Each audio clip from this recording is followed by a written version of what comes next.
Greetings, beloveds. This is Amy Caryn Johnson, the Earth Channel, with another message from Gaia. We're going to start a new series today about avoiding narcissistic traps using human design. And human design is the combination of astrology and the I Ching and yoga or the Vedas that speak about the chakras. In human design, we have 9 centers, and we're going to be talking about the differences between those centers being defined versus open. So if you want to run your chart and see what centers you have defined or open, you can go to many free sites, just do an internet search. The one I usually recommend is humandesignamerica.com/chart, and I have no affiliation with them, but that's one of many good sites where you can get your chart. The concept of defined and open is unique to human design as opposed to other types of astrology and other ways of speaking about chakras or the centers. If you have a center open, it will be white in your chart. If it is defined, it will have a color to it.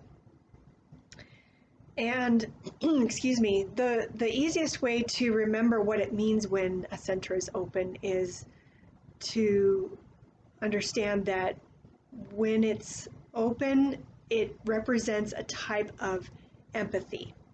And so those of you who may have several open centers, you feel free to pause this if you don't have your chart yet and go get it first before continuing to watch. Those of you who have open centers may be noticing the intense energies around our upcoming eclipse. I certainly am. I almost didn't do this video today just because I'm feeling so sensitive to those energies.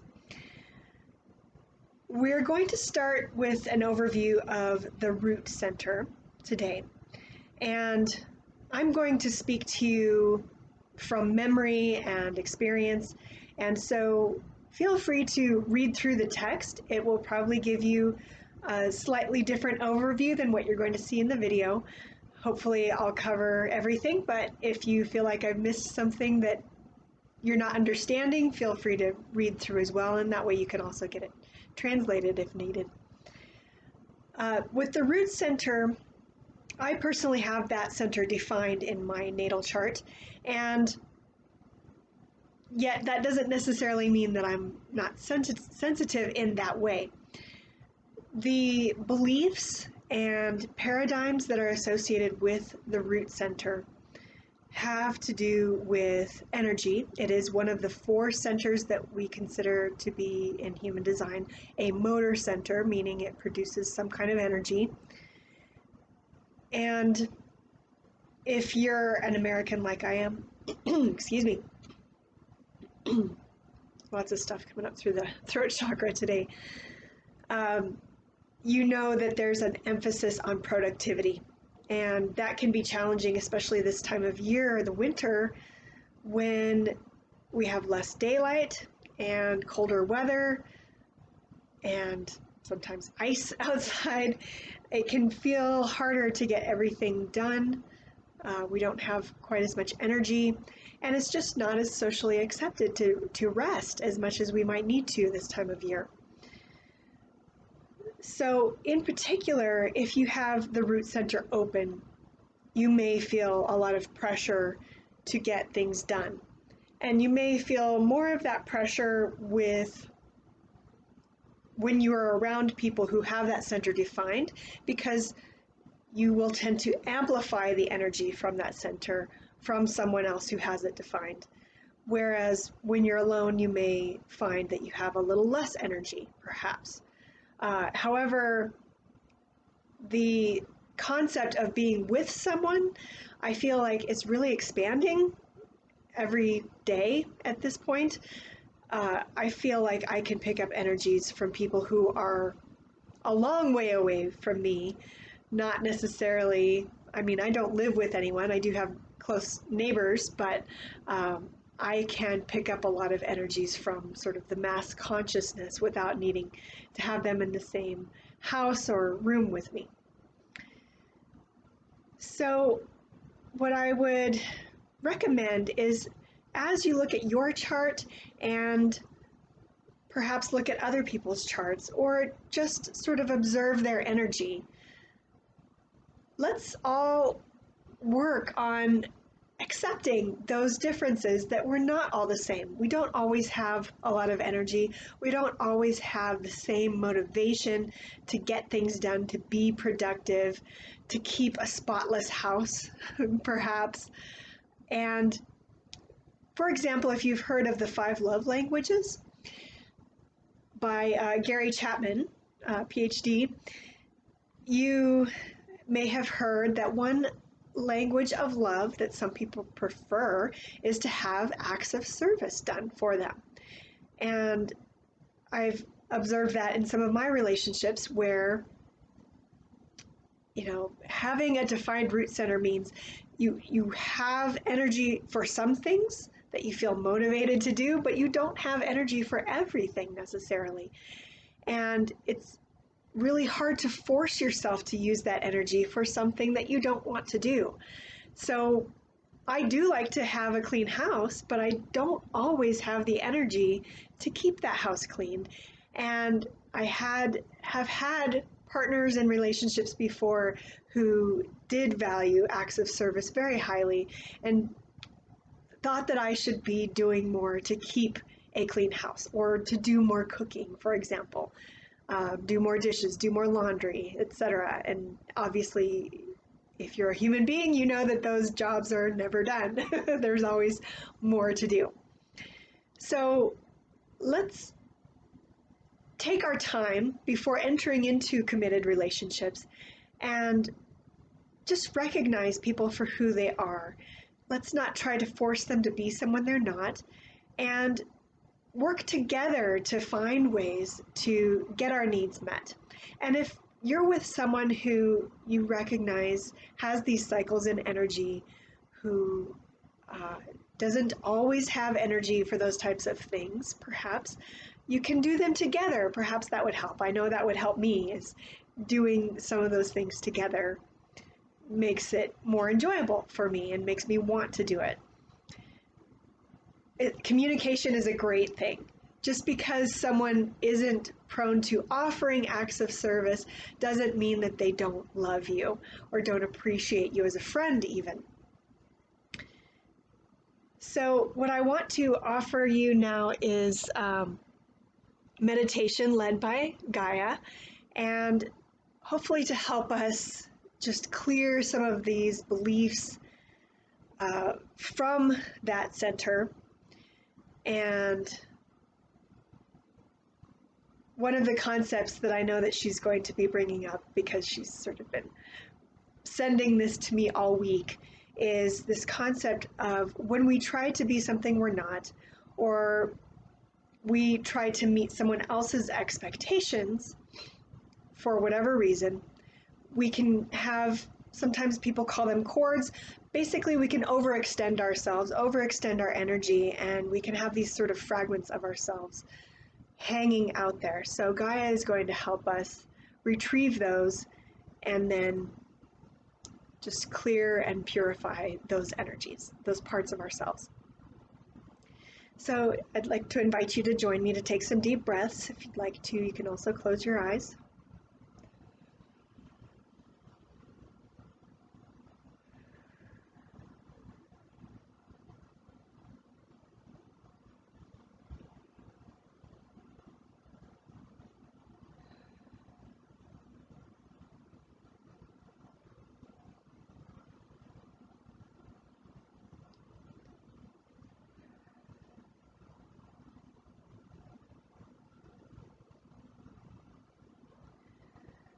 I'd like to invite you to move your awareness down from your head, down through your body, through all of your chakras, and down out your feet into Mother Earth, connecting with her.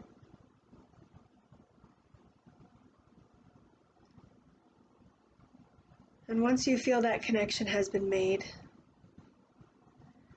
feel her love, energy, and support coming back up through your feet, through your legs. And let's pause at the root center. I've mentioned in other videos, this is a center where we can hold a lot of shame. So just breathe into it and just sit with your awareness there for a moment.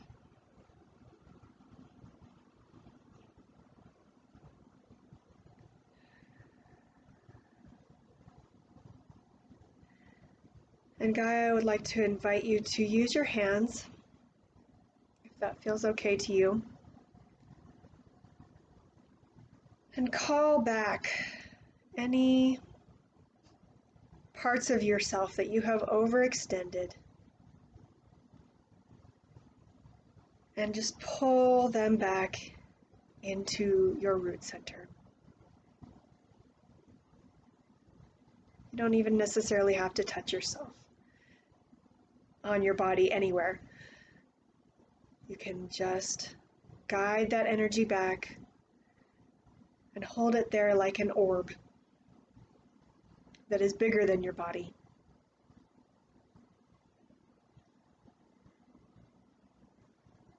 And Gaia again invites you to repeat after us. Even though sometimes I feel like I can never do enough, or like I can never be productive enough, I deeply and completely love and accept myself.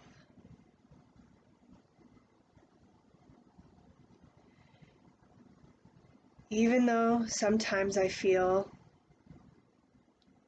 like I can never accomplish enough to please others, I deeply and completely love and accept myself.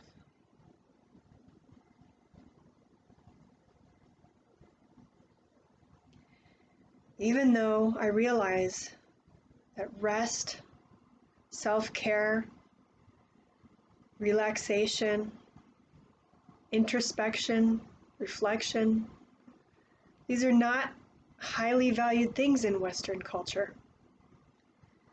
Yet I recognize that they are important. And that once I get still,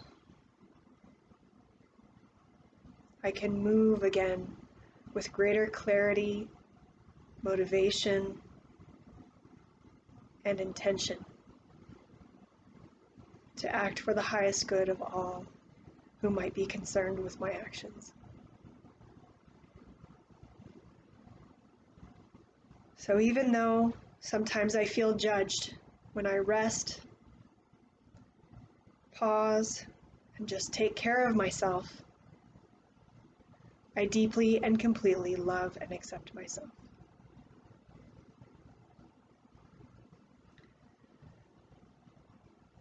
I invite you to move that love and acceptance that has hopefully now reached a new level up and down through your body. Perhaps you can envision an infinity breath.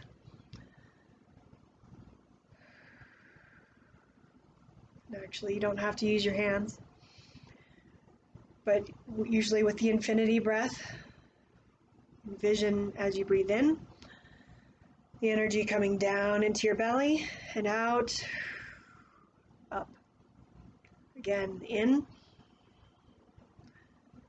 and out.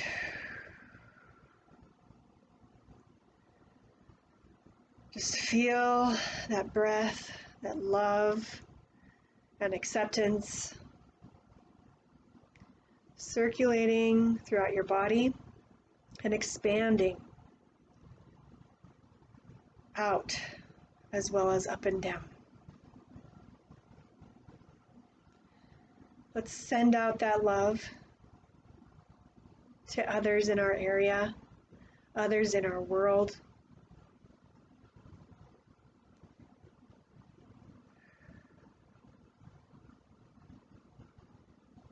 And this type of expansion, Gaia wants you to know, is different than overextending yourself.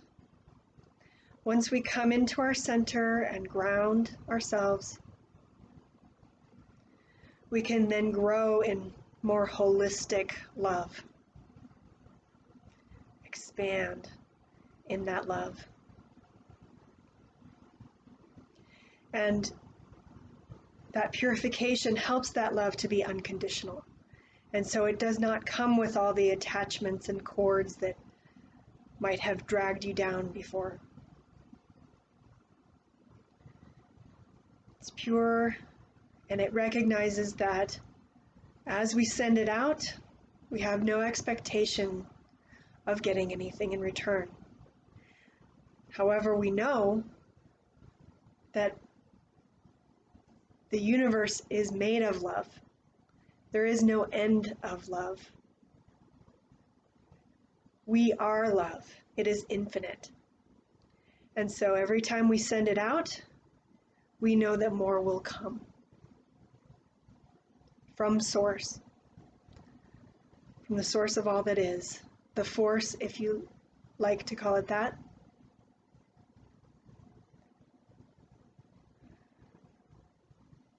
And that we can feel that love in all of our centers, not just our heart, though that's a good one too.